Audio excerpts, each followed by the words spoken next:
నమస్తే welcome to our channel. నేను ప్రియా కాశీ. ప్రస్తుతం మనతో పాటు సీనియర్ జర్నలిస్ట్ కిరణ్ పోల్దాస్ గారు ఉన్నారు.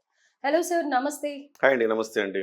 సార్, ఎప్పుడు చూడని విధంగా హ్మ్. రేవంత్ రెడ్డి గారు తన నోరు విప్పి తెలంగాణకి అన్యాయం జరిగింది పద్మ అవార్డులు ఇవ్వడంలో అని అనేసి అని అంటున్నారు. హ్మ్. మనోభావాలు దెబ్బతిన్నాయి అని అంటున్నారు. హ్మ్. అయితే దీనికి సంబంధించి లేఖ కూడా రాస్తాను నేను గవర్నమెంట్ కి అని అనేసి, సెంట్రల్ గవర్నమెంట్ కి అని అనేసి అని అంటున్నారు. అంటే హ్మ్. కనీసం 5 అవార్డులన్నా రాకపోవడం నిజంగా తమని ఆ తెలంగాణ వాళ్ళని అవమానించినట్టుగా భావిస్తూ ఉన్నారు. సో దీనికి సంబంధించి మీరు ఏమంటారు? అంటే తెలంగాణకి 2 అవార్డులు వచ్చాయి, పద్మ అవార్డులు. అలాగే ఆంధ్రాకి చూసుకుంటే 5 అవార్డులు వచ్చాయి. నిజంగా అన్యాయం జరిగిందా తెలంగాణకి? ఇప్పుడు అవార్డుల విషయంలో ఈ రాష్ట్రానికి ఇన్ని అవార్డులు ఇవ్వాలి, ఈ రాష్ట్రానికి ఇన్ని అవార్డులు ఇవ్వాలి అని కోటా ఉంటుందా? కోటా ఏముండదు. ఓకే. సో కోటా లేనప్పుడు అన్యాయం జరిగిందని ఎలా నిజానికి గతంలో గత సంవత్సరం పివి నరసింహారావు గారు తెలంగాణ వ్యక్తి. ఆయనకు భారతరత్న ప్రకటించారు. మరి ఆంధ్రప్రదేశ్కు భారతరత్న ఎవరికైనా ప్రకటించారా? లేదు కదా. మరి ఆ కంపారిజన్ చేసుకుంటే ఎట్లా? అంటే స్వతంత్రం వచ్చినప్పటి నుంచి కూడా తెలంగాణని చిన్న చూపు చూస్తూ ఉన్నారు అనేది వ్యక్తం చేస్తూ ఎందుకు? ఉన్నారు. గత సంవత్సరమే పద్మ అవార్డుల్లో కూడా సింహభాగం ఆంధ్రప్రదేశ్ కంటే ఎక్కువ పద్మ అవార్డులు తెలంగాణ రాష్ట్రానికి దక్కినాయి. ఓకే. మరి ఆంధ్రప్రదేశ్ ఆ రోజు ప్రశ్నించలేదు కదా. మ్మ్. సో ప్రతి దానికి, ప్రతి అంశానికి తెలంగాణ రాష్ట్రం వచ్చేసిందండి. ఇంకా ప్రాంతీయవాదాన్ని రెచ్చగొట్టడం అనేది ఎంతవరకు కరెక్ట్? మ్మ్. ప్రతి అంశానికి మా తెలంగాణ ఎక్కడ తక్కువ, మా తెలంగాణకి ఏం రావట్లేదు, ఈ రకంగా మాట్లాడుకుంటూ పోతే ఏం చేయగలుగుతాం? ఇంకా ఏమీ చేయలేం. భారతరత్న తెలంగాణకే వచ్చింది. అలాగే పద్మ అవార్డులు అధికంగా తెలంగాణకి వచ్చాయి గత సంవత్సరం. ఈ సంవత్సరం ఆంధ్రప్రదేశ్కి వచ్చున్నాయి. సో ఒక్కసారి మనం చూసుకుంటే నిజంగా రేవంత్ రెడ్డి గారు ప్రస్తావించిన అంశం, కొంతమంది పురస్కారాలు ఇవ్వాలని చెప్పాను, వాళ్ళకు పురస్కారాలు ఇవ్వకపోవటం అనేది న్యాయం కాదు అని ఆయన అడగడంలో అర్థం ఉంది. కానీ ఆంధ్రప్రదేశ్తో కంపారిజన్ ఎందుకు? అంటే గద్దర్కి కానీ ఇవాళ లేకపోతే దువ్వూరు గోరేటి నాగేశ్వర్ రెడ్డి గారు, మ్మ్. ఈయనకి పద్మ విభూషణ్ తెలంగాణ కోటాలో దక్కింది. మందకృష్ణ మాదిగ పద్మశ్రీ తెలంగాణ కోటాలో దక్కింది. నందమూరి బాలకృష్ణ కళలు పద్మభూషణ్ ఆంధ్రప్రదేశ్ కోటాలో దక్కింది. నందమూరి బాలకృష్ణ గారు ఆంధ్రప్రదేశ్లో పుట్టినంత మాత్రాన ఆంధ్రప్రదేశ్కి సొంతం ఆయన మ్మ్. కాదు కదా. వాస్తవానికి ఆయన ఎక్కువగా పెరిగింది తమిళనాడులో, ఆ తర్వాత హైదరాబాదులో. ఆంధ్రప్రదేశ్లో ఎక్కడ ఆయన పెరిగాడు? ఆంధ్రప్రదేశ్కి ఆయనకి ఏంటి సంబంధం? పుట్టడం ఒకటే జరిగింది ఆంధ్రప్రదేశ్లో. మరి ఆంధ్రప్రదేశ్కి కోటాల వేద్దాం ఆయన్ని. ఓకే. తెలంగాణకి ఎందుకు సంబంధం లేదు? టెక్నికల్గా అది ఏపీ కోటాలని పెట్టినప్పటికీ ఆ తెలంగాణకు సంబంధించిన వ్యక్తి కాదు ఆయన. మ్మ్. ఎన్ని సంవత్సరాలు ఉంటే వస్తుంది? ఇన్ని సంవత్సరాలు ఉంటే గ్రీన్ కార్డ్ వస్తుందని అమెరికా చెప్తుంది. ఆ రకంగా తీసుకుంటే ఆయన తెలంగాణ వ్యక్తి కదా. మ్మ్. సో ఈ రకంగా తెలంగాణ వ్యక్తిని కూడా హైదరాబాద్లో వాళ్ళకి అట్లని చెప్తే చాలా సందర్భాలు సినిమాలు వీటన్నిటి మీద కూడా ఒక పెద్ద ఆయన కూడా మాట్లాడుతున్నాడు ఈ అంశం మీద. చాలా పెద్ద ఆయన చాలా పెద్ద రాజకీయ విశ్లేషకుడు, ఆయన కూడా మాట్లాడుతూ ఉన్నారు. ఏమైనా మాట్లాడుతున్నారు? ఆంధ్రాకు సంబంధించిన సినిమాలన్నింటిలో కూడా ఆంధ్రవే పెడతారు, తెలంగాణవి పెట్టారు. మ్మ్. ఎప్పుడైనా మా పల్లెల్ని చూపించారా, మా వరంగల్ని చూపించారా, మా కరీంనగర్ని చూపించారా? ఎప్పుడు ఆంధ్రప్రదేశు ఏమైనా అమలాపురం చూపిస్తారు, రాజమండ్రి చూపిస్తారు, విజయవాడ చూపిస్తారు, విశాఖపట్నం చూపిస్తారు అంటున్నారు ఆయన. అవును, బ్యూటిఫికేషన్ గా కూడా ఆంధ్ర కాదు, సైడ్ వే పల్లె వాస్తవానికి తెలంగాణ సైడ్ అంత బ్యూటిఫై చేసి నోటీస్ చేసి చెప్పరు. రీసెంట్ గా వచ్చిన మన అతను ఎవరు కమిడియన్, జబర్దస్త్ కమిడియన్ తీసిన సినిమా తప్ప తెలంగాణ అంత హిట్ అయింది, కానీ తెలంగాణ బేస్డ్ మూవీస్ కానీ అంత ఇదిగా ఎక్కడ చూపించింది లేదు. తప్పది. చాలా చోట్ల ఇప్పుడు హీరోలు కూడా తెలంగాణ స్లాంగ్ మాట్లాడుతున్నారు. ఇప్పుడు అదే ఇప్పుడు మాట్లాడుతున్నారు. మార్పు వచ్చేసింది కదా. ఇప్పుడు కూడా మళ్ళీ మనం అవే మాట్లాడుకుంటే ఉపయోగం ఏంటి? ఇప్పుడు మీరు వెబ్ సిరీస్లు చూడండి, ఎన్ని వెబ్ సిరీస్లు తెలంగాణ స్లాంగ్లో ఉన్నాయి, ఎన్ని సినిమాలు తెలంగాణ స్లాంగ్లో వస్తున్నాయి.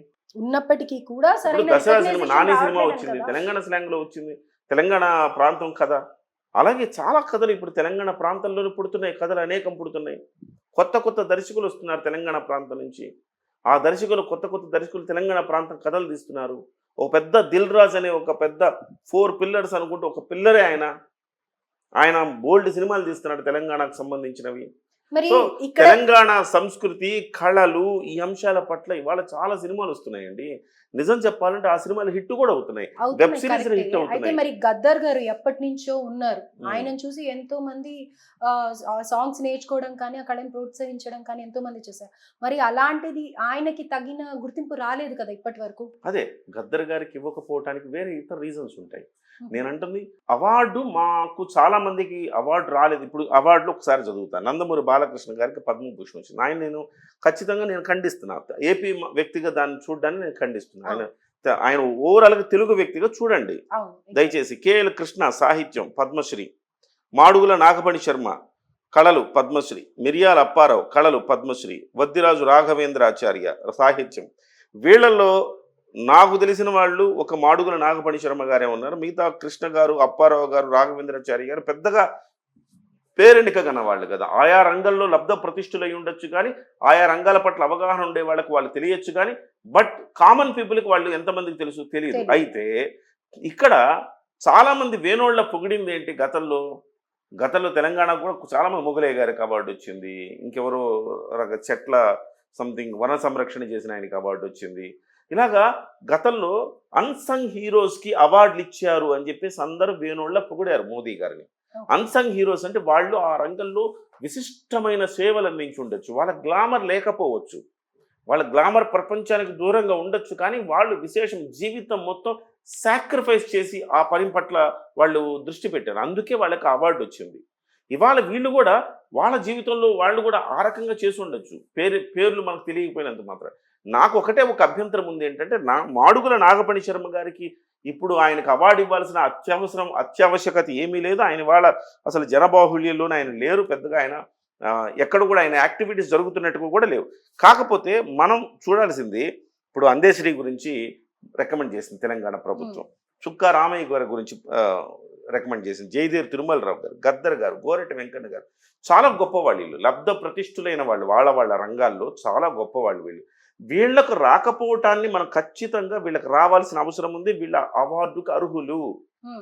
అందేశ్రీ గారు కానీ, గద్దర్ గారు కానీ గద్దర్ గారికి ఉన్న ఒకటే ఒక మైనస్ ఏంటంటే, ఆయన రాజ్యం మీద పోరాడాడు అనేక సంవత్సరాలుగా. పోలీసుల సంబంధించి అంటే ఒక రకంగా చూస్తే ఆయన నక్సలిజం నుంచి వచ్చిన వ్యక్తి.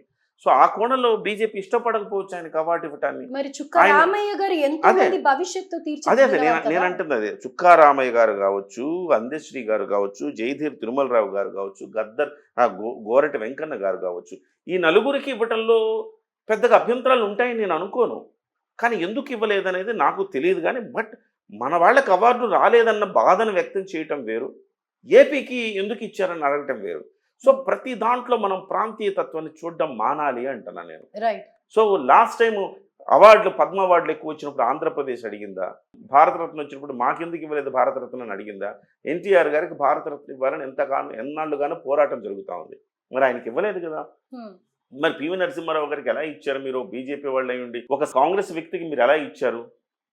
కాంగ్రెస్ పార్టీ జీవితం మొత్తం కాంగ్రెస్ పార్టీకి పనిచేసిన పివి నరసింహారావు గారికి ఎలా ఇచ్చారు మీరు? బీజేపీకి ఎంతో కొంత దగ్గరగా ఉన్న ఎన్టీ రామారావు గారికి ఎలా ఇవ్వలేదు మీరు అంటే క్వశ్చన్ మార్కే కదండి. సో అది కూడా దట్టు తెలంగాణ వ్యక్తి, ఆంధ్రప్రదేశ్ వ్యక్తికి ఇవ్వాల. ఈ రకంగా మనము ప్రాంతాల వారీగా విడిపోయి మాట్లాడుకుంటే, మనం విడిపోయి ప్రాంతాల వారీగా మాట్లాడుకోవాలంటే మనకంటే చాలా అవార్డులు పశ్చిమ బెంగాల్, తమిళనాడు ఇలాంటి చోట్ల చాలా మందికి అవార్డులు వచ్చిన పరిస్థితులు ఉన్నాయి. మరి కంపేర్ చేసుకుంటే వాళ్ళతో కంపేర్ చేసుకుందాం. అంతే తప్ప సాటి తెలుగుడిని మనం కంపేర్ చేసుకొని ఒక హ్యూమిలియేషన్కి గురయ్యి ఇక్కడ ప్రాంతీయ భావాలు రెచ్చగొట్టి మళ్ళీ ప్రాంతీయతను మనం పెంచి పోషిద్దామా? తప్పు కదా అది. సో దీన్ని నేను ఖండిస్తున్నా. రేవంత్ రెడ్డి గారు అందశ్రీకి రాలేదు, ఒక గొప్ప వ్యక్తికి రాలేదంటే అంగీకరిస్తాం. గోరటి వెంకన్న గొప్ప వ్యక్తి, అంగీకరిస్తాం. చుక్కా రామయ్య గారు అసలు ఐఐటి అంటే ఏంటో ప్రపంచానికి చూపించిన వ్యక్తి. అంటే మన తెలుగోడికి కూడా ఐఐటి వస్తుందని చెప్పి చూపించిన వ్యక్తి ఆయనకి. జయధీర్ తిరుమలరావు ఇలాంటి గొప్ప గొప్ప వ్యక్తులకి ఖచ్చితంగా రావాలి. ఈ సంవత్సరం కాకపోయినా నెక్స్ట్ సంవత్సరం ఇవ్వాలి. గతంలో కాంగ్రెస్ ప్రభుత్వం ఉంది కదా, 10 ఏళ్ల పాటు కాంగ్రెస్ ప్రభుత్వం, 2014 వరకు కాంగ్రెస్ ప్రభుత్వం ఉన్నది కదా. ఆ రోజు కూడా వీళ్ళు గొప్ప కళాకారులే. ఆ రోజు కూడా ఏమి ఇవ్వలేదు వీళ్ళేమి. సో కాబట్టి ఈ రాజకీయాల్లో కేవలం ప్రాంతీయ భావాలను రెచ్చగొట్టడం కాకుండా సహజంగా గొప్ప వాళ్ళకి అవార్డు రాలేదు, ఎందుకు ఇవ్వలేదు అని చెప్పేసి నిరసన వ్యక్తం చేసింది. దాంట్లో అర్థం ఉంది. అంతే తప్ప పక్కన సాటి తెలుగోడికి ఇచ్చారు నాకెందుకు ఇవ్వలేదని చెప్పి తెలుగోళ్ళమే కొట్టుకుంటే ఏమన్నా సంస్కారమైన ఇది? Right, got your point sir. So express చేసే విధానంలో తేడా ఉంది. ఇలాంటి వద్దు, ప్రాంతీయ